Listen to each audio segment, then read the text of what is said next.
Bonjour mes frères, mes sœurs, que Dieu vous bénisse.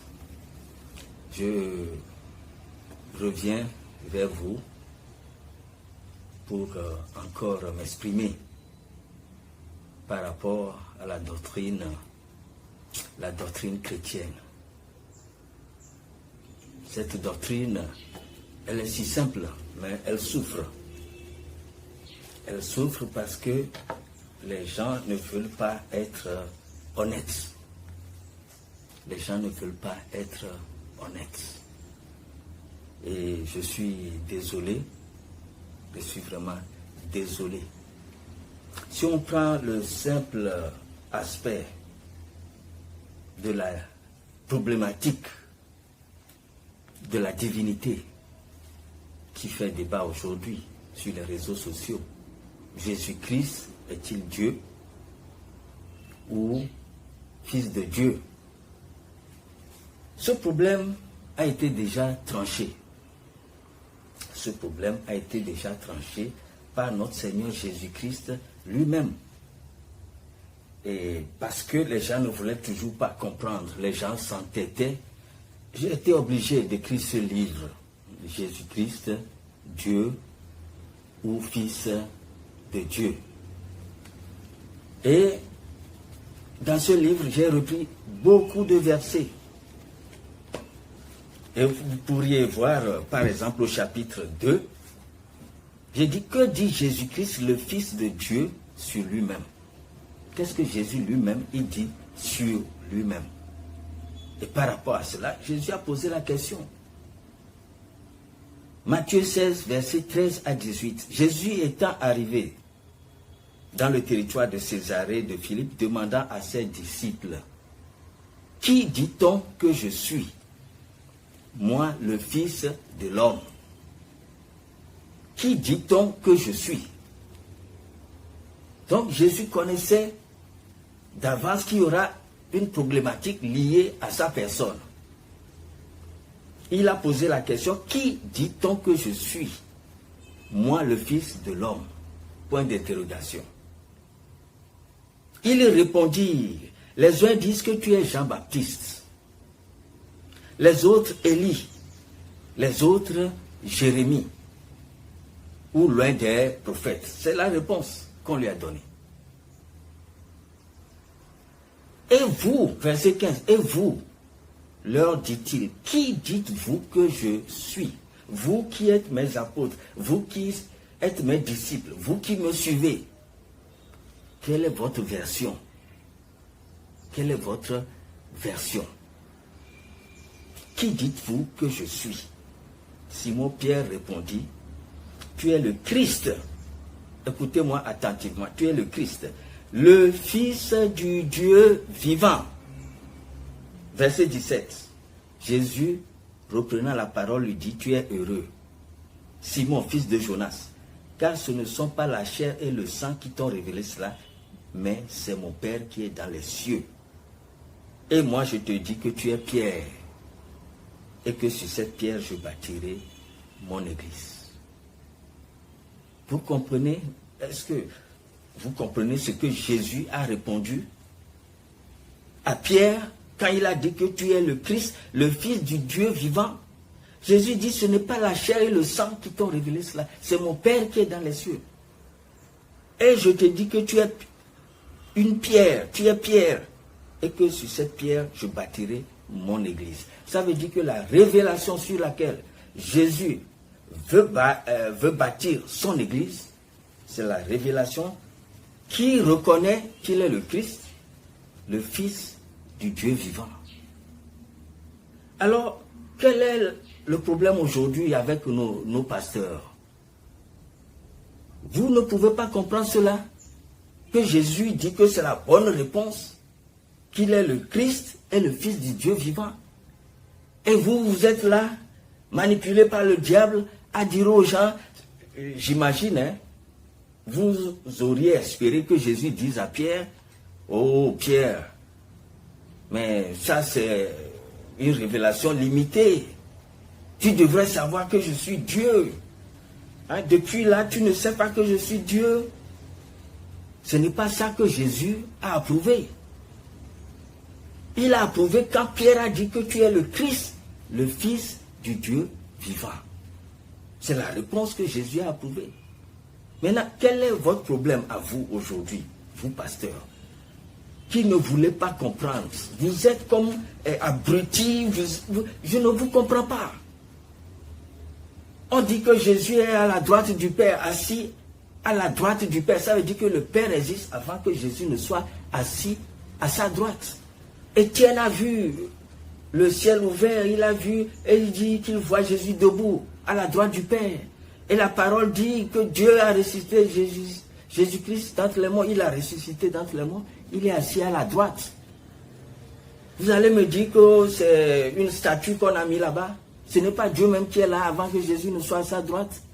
Et quand la parole dit qu'il tient un livre, personne dans le ciel n'est digne de prendre le livre. Jean dit qu'il a pleuré. On lui dit, ne pleure pas, le lion de la tribu de Juda. Il est digne de prendre le livre. Et ce lion de la tribu de Juda, qui est Jésus, puisque lui-même dit, je suis l'alpha, l'oméga, j'étais mort, je suis vivant. Jésus est venu prendre le livre d'entre les mains de celui qui est assis sur le trône. Et Jean voit clairement celui qui est assis sur le trône, même s'il ne peut pas décrire son visage, il dit juste que ça brille comme le soleil dans toute sa force. Mais il voit que les anges se prosternent devant lui. Il voit les 24 vieillards qui jettent leur couronne devant lui. Donc ce n'est pas un monsieur fictif. Mais écoutez, pasteur, peut-être il y a aussi des prêtres dedans. Vous avez un problème. Vous êtes des aveugles. Parce que ça, c'est le début de l'alphabet, ABCD. Si vous ne pouvez pas comprendre cela, et vous êtes obligé de confondre Dieu le Père avec son Fils, d'abord la formule Dieu le Fils n'existe nulle part dans la Bible. Jésus a dit, allez, faites de toutes les nations mes disciples en les baptisant au nom du Père, du Fils et du Saint-Esprit. Il n'a jamais dit qu'on transforme cela en Dieu le Père, Dieu le Fils, Dieu le Saint-Esprit.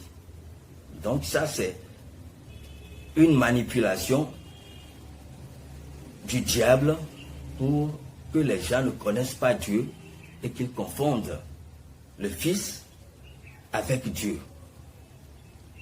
Mais trop de versets. Celui qui croit, Jean 3, 36, celui qui croit au Fils a la vie éternelle. Celui qui ne croit pas au Fils ne verra point la vie, mais la colère de Dieu demeure sur lui. Pourquoi vous êtes obligé de dire qu'il faut croire que Jésus est Dieu avant d'être pleinement dans la foi? La Bible ne dit cela nulle part. Il dit celui qui croit au Fils a la vie éternelle. Celui qui ne croit pas au Fils ne verra point la vie. Mais la colère de Dieu demeure sur lui. Jean 6, 40. La volonté de mon Père, c'est que quiconque voit le Fils et croit en lui ait la vie éternelle. On ne nous demande pas de croire que Jésus est Dieu pour être sauvé. Lisons Jean 20, verset 31, il dit, mais ces choses ont été écrites. Donc moi je dis par moment, toute la Bible est écrite. Mais ces choses ont été écrites afin que vous croyiez que Jésus est le Christ, le Fils de Dieu. Donc la Bible, là, le Nouveau Testament, là, tout ce qui est écrit pour qu'on croie que Jésus est le Christ, le Fils de Dieu. Moi je crois que Jésus est le Fils de Dieu. Je ne suis pas en erreur. Mais par contre, on ne nous dit pas ces choses ont été écrites afin que vous croyiez que Jésus est le Christ et le Dieu vivant. Puisque Jésus lui-même dit qu'il a un Père. Je m'en vais vers mon Dieu qui est votre Dieu. Quand on prétend connaître les choses, il faut maîtriser toute la parole. Faire des erreurs en certains endroits, moi je dis je suis désolé. À un certain moment, les pasteurs devraient revenir sur eux-mêmes et revoir la Bible et réétudier la Bible et reconnaître et aller vers le peuple pour dire c'est vrai, on vous a menti. Mais si vous n'êtes pas capable de connaître vos erreurs parce que vous avez déjà enseigné quelque chose, vous voulez insister dedans parce que vous craignez qu'on va dire donc vous aussi vous ne connaissiez pas tout. Donc ne critiquez pas les catholiques, ne critiquez pas les témoins de Jéhovah, ne critiquez pas les branhamistes. Mais oui, si vous pensez que vous connaissez tout, vous ne pouvez jamais faire une erreur. Par contre, Paul dit, je fais des erreurs. Je fais le mal que je ne veux pas faire. Je tends vers, c'est-à-dire la perfection. Mais je n'ai pas encore atteint la perfection. Mais si vous, pasteur, parce que vous avez déjà enseigné que Jésus est Dieu, il faut vous obstiner dans cette erreur-là, alors vous êtes comme les autres, pire comme les autres. Mais ces choses ont été écrites afin que vous croyez que Jésus est le Christ, le Fils de Dieu. On ne nous dit pas pourquoi on croit que Jésus est Dieu. Car Dieu a tant aimé le monde qu'il a donné son Fils unique afin que quiconque croit en lui ne périsse point. Il dit, je suis le chemin, la vérité, la vie, nul ne vient au Père que par moi. Il n'a pas dit qu'il est la finalité. Quand nous allons dans 1 Jean 4, 15, celui qui confessera que Jésus est le Fils de Dieu, Dieu demeure en lui. Moi qui confesse que Jésus est le Fils de Dieu, la parole dit, Dieu est en moi. Jésus a son esprit. Quand il dit, Père, je remets mon esprit entre tes mains. Il a son âme. À Gethsemane, il disait, mon âme est triste jusqu'à la mort. Paul reconnaît que Jésus a un esprit. Il parle de celui qui a l'esprit de Christ. Si nous n'avons pas l'esprit de Christ, il ne fait pas de confusion entre l'esprit de Dieu, le Saint-Esprit, et l'esprit de Christ, qui est bien entendu aussi saint. Jésus a dit, si vous recevez ma parole, moi et le Père, nous viendrons en vous. Donc, la divinité existait dans le corps de Jésus, qui était rempli de la plénitude de l'Esprit. Nous sommes d'accord. Le Père est en lui, lui aussi il est dans le Père. Tout comme si nous recevons Jésus-Christ aussi, Dieu vient à nous. Nous devenons le temple de l'Esprit de Dieu. En ce moment, la divinité est en nous. Mais nous, en tant que personne, nous ne devenons pas Dieu. Avoir la divinité en soi ne veut pas dire qu'on est devenu Dieu. Notre corps est le temple du Saint-Esprit, mais quand le Saint-Esprit qui est Dieu vient en nous, ça ne veut pas dire que je suis devenu Dieu. Et qu'on ne nous dise pas que Jésus, quand il prie, mais quelle est cette connerie-là, cette bêtise? Mais vous êtes devenus des abrutis. Moi, je vous dis, en tant que serviteur de Dieu, appelé pour amener les gens à la vérité. Je suis né pour cela. Et les vérités, Dieu me les a données. Il me les donne comme ça. Ça vient comme ça. Quand j'ai écrit mon livre « Discerner les ruses du diable », c'est d'abord paru sous cette couverture. Et c'est dans ce livre, même Togo Press en a parlé en 2004, où je disais déjà que Satan, il est comme un serviteur de Dieu. Il est comme un outil entre les mains de Dieu. Et sa mission, c'est de séduire. Dans ça, j'ai bien expliqué que jamais son nom n'a été Lucifer, que ce passage d'Ésaïe 14 ne concerne pas en réalité Satan. C'est à tort qu'on a enseigné cette fausseté à l'Église. Dans ce livre, j'ai expliqué d'où est venu le péché qui a créé la déchéance des anges, que ce n'est pas ce qu'on nous a toujours raconté, que Satan est beau, il a voulu prendre la place de Dieu, on l'a chassé du ciel. Tout ça, c'est faux. J'en ai déjà parlé, ce n'est pas l'objet de mon message présent. Donc la version, l'autre édition, c'est ça, avec une nouvelle couverture, discerner les ruses du diable. Donc, excusez-moi, si vous dites que vous êtes un pasteur qui connaît la vérité, si je me rends compte que à quelqu'un, à un endroit quelconque, vous aussi vous êtes dans l'erreur, je vous mets dans le même paquet des pasteurs aveugles. Jésus lui-même il a dit des aveugles qui conduisent des aveugles. Je voudrais m'arrêter, le livre existe, et même en version électronique, moi je ne maîtrise pas les termes, hein, et en version papier, je ne sais pas si c'est les mots convenables. Oh, c'est dommage. Comment des gens peuvent être des abrutis. Mais peuple de Dieu, ne laissez pas les pasteurs réfléchir pour vous. Ne laissez pas les pasteurs réfléchir pour vous. Vous-même, vous avez l'intelligence et utilisez votre intelligence pour comprendre les paroles de Dieu. Parce que les pasteurs, tant qu'ils sont dans l'erreur, ils ne vous diront jamais « je suis dans l'erreur ». Depuis toujours. Moi, j'ai lu la Bible et laissé le Saint-Esprit m'enseigner. Et c'est là que j'ai compris qu'on n'a fait que nous tromper. Donc, depuis un temps, j'ai toujours dit que cet enseignement qui dit que Jésus est Dieu est faux. Après, il y a eu la télévision islamique, puisque ma maison à Lomé n'est pas loin de Sauted, et je captais facilement cette télévision islamique, où j'ai vu qu'il y a des débats. Un magide aussi qui soutient que Jésus n'est pas Dieu, que même Jésus lui-même n'a jamais dit ça. Sauf que pour lui, Jésus est venu uniquement pour les Juifs. Pour moi, Jésus est venu pour le monde entier, y compris les musulmans. Parce que l'islam n'a pas dévancé le christianisme. Ça, c'est entre parenthèses. Donc, quand j'ai entendu ça, j'ai dit, ben voilà quelqu'un qui dit la vérité aux chrétiens, aux pasteurs qui allaient au débat avec lui, mais il ne peut pas comprendre parce qu'ils sont aveuglés. Oh Seigneur, je vais lire 2 versets et m'arrêter. Celui qui veut peut se procurer le livre en m'appelant. On nous dit dans Hébreux 10, verset 12, « Lui, après avoir offert un seul sacrifice pour les péchés, s'est assis pour toujours à la droite de Dieu. » Il s'est assis à la droite de Dieu. Hébreux 1, verset 3, « Et qui étant le reflet de sa gloire et l'empreinte de sa personne, et soutenant toutes choses par sa parole puissante, a fait la purification des péchés et s'est assis à la droite de la majesté divine dans les lieux très hauts. » 1 Pierre 3, 21, à partir de 21. Par la résurrection de Jésus-Christ, verset 22, qui est à la droite de Dieu depuis qu'il est allé au ciel.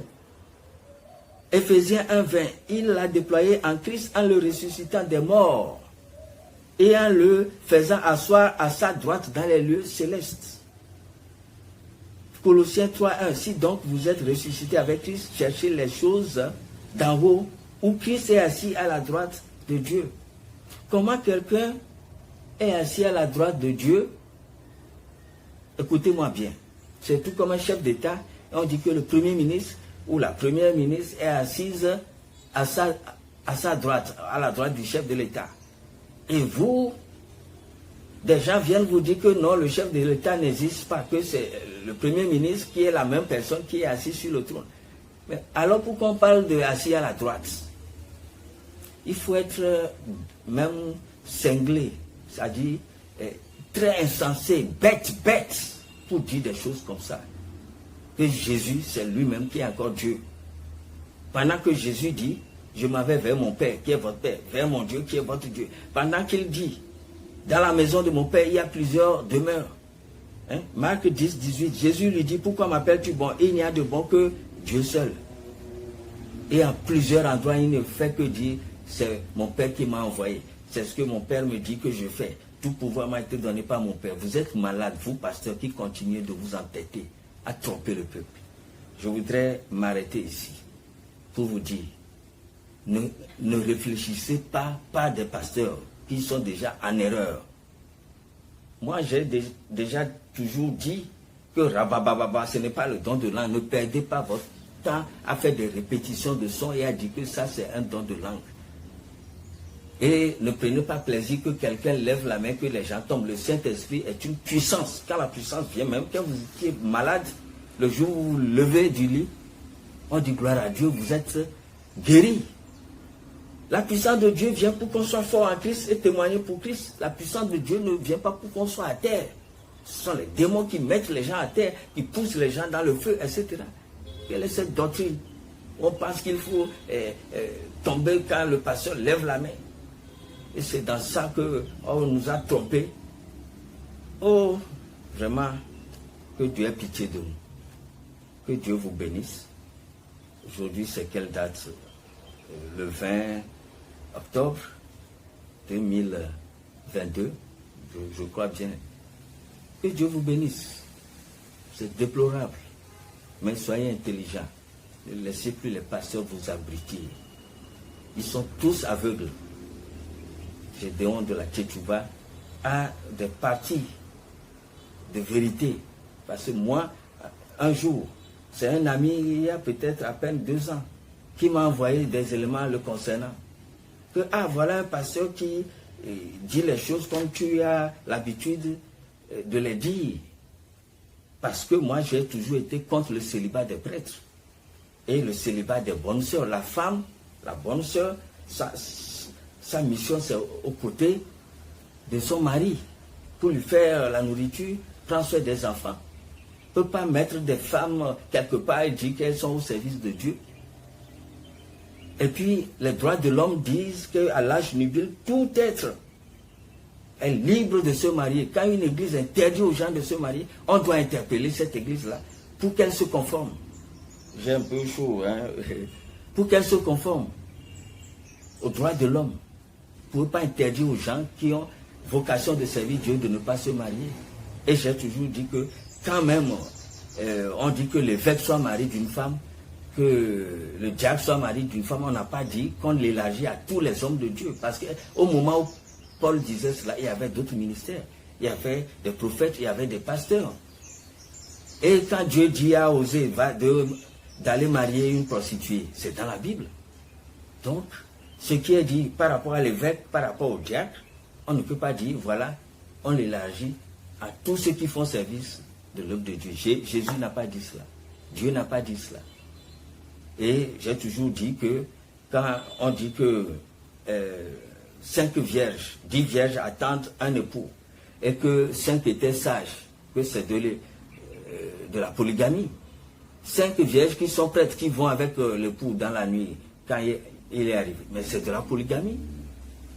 Et j'ai toujours défendu que la polygamie n'est pas un crime. Et que si c'est possible que des pasteurs pouvaient avoir 2 femmes, 3 femmes, je l'ai toujours dit. C'est par rapport à ça que j'ai un ami en Belgique, je ne vais pas donner son nom de famille, je donne juste le prénom Sitopé, qui m'a dit, ben voilà un pasteur qui dit les choses comme tu les dis aussi. Parce que David a été polygame. Même il avait des concubines. Absalom, son fils, a couché avec les concubines. On n'a pas dit qu'il a péché. C'est quand il a pris pour quelqu'un d'autre qui n'en a qu'une. C'est là qu'on a dit qu'il a péché. Et Dieu a dit, je t'ai donné ceci, je t'ai donné ceci. Si ça ne suffisait pas, donc toutes les femmes que David avait, si ça ne suffisait pas, Dieu est en train de dire dans le sens figuré, je t'en aurais augmenté, je t'en aurais donné encore. Pourquoi tu laisses pour toi les quarantaines, les centaines, pourquoi tu laisses le nombre que tu as là? Si c'était peu, demande-moi, je t'en aurais ajouté encore. Tu laisses et tu vas prendre pour quelqu'un qui n'a qu'une seule. C'est là où Dieu s'est fâché contre David. Mais Dieu n'a pas blâmé David parce qu'il est polygame, alors ça veut dire qu'il ne peut rien avoir avec David. Au contraire, Dieu dit de David qu'il est l'homme selon son cœur. Et aujourd'hui, on dit, Jésus même, qu'il tient la clé de David. Personne ne peut fermer. En dehors de cette clé que Jésus utilisera, où personne ne peut ouvrir, quand cette clé-là a fermé quelque chose. Je tiens la clé de David. Et cette clé-là, on nous dit qu'elle a une puissance. Et on nous dit que David est l'homme selon le cœur de Dieu. Et pourtant, il est polygame. Et Salomon alors? Bon, je vais m'arrêter ici. Donc, M. Gédéon de la Tchétchouva a des enseignements. Je n'ai pas entendu ces enseignements avant d'avoir mes positions sur Facebook depuis des années. Mais il y a peut-être, ça ne fait pas 2 ans, qu'on m'a envoyé ces enseignements, que voilà quelqu'un qui soutient aussi tes idées. Alors, j'ai compris que, donc ce n'est pas à moi seul. Dieu révèle à d'autres aussi mes pensées qu'il me donne par rapport à sa vérité. Et j'étais très content qu'il y ait un collègue en Côte d'Ivoire. Mais quand j'ai entendu qu'il soutient que Jésus est Dieu, j'ai dit, bon, lui aussi il est en erreur comme les autres. Merci, Dieu vous bénisse. C'est votre frère révérend Georges David Ada. Les livres sont là. Jésus-Christ, Dieu ou Fils de Dieu, j'ai pris du temps pour l'écrire. Discerner les ruses du diable. Et le premier livre a été édité en Côte d'Ivoire. Je salue M. Kassi de la librairie Life et son épouse, qui ont édité mon premier livre. La bonne gouvernance vient de Dieu, qui est riche d'enseignements, qui a été utilisé même pour faire des enseignements dans des instituts de théologie. Même discerner les ruses du diable aussi a servi à des enseignements, à corriger les choses dans les instituts de théologie. Il y avait un Français, Michel Janton, et quand je lui ai offert le livre, on s'est rencontrés à Lomé, il dit toute la nuit, il ne s'est pas arrêté, il a lu jusqu'au bout. Et il m'a dit, il a écrit près de 300 pages sur Satan, il va aller démolir tout ça. Et après, il m'a envoyé ses écrits, et il a cité mon nom dans ses écrits-là. C'est après m'avoir rencontré que l'idée lui est venue sur ceci ou cela. Paix à son âme, j'ai appris qu'il est décédé, paix à son âme. Donc, mes frères et sœurs en Christ, mon livre La bonne gouvernance vient de Dieu, paix à l'âme de Mel Théodore, ancien maire de Cocody, qui a été ensuite ministre sous Gbagbo. Il a été mon parrain pour la dédicace, c'était en septembre 2000, à l'hôtel communal de Cocody. Et ce jour-là, il y avait la presse, il y avait la deuxième chaîne, peut-être même la première chaîne. Le journal Le Jour en a parlé, Fraternité Matin en a parlé. Un clin d'œil à mon frère Zakou Christophe, professeur d'université, qui a été le modérateur le jour-là. Donc, mes amis, que Dieu vous bénisse. Je voudrais m'arrêter ici. Réfléchissez par vous-même. Ne laissez pas les pasteurs réfléchir pour vous. Ils ne reconnaîtront jamais qu'ils ont été dans l'erreur. Shalom.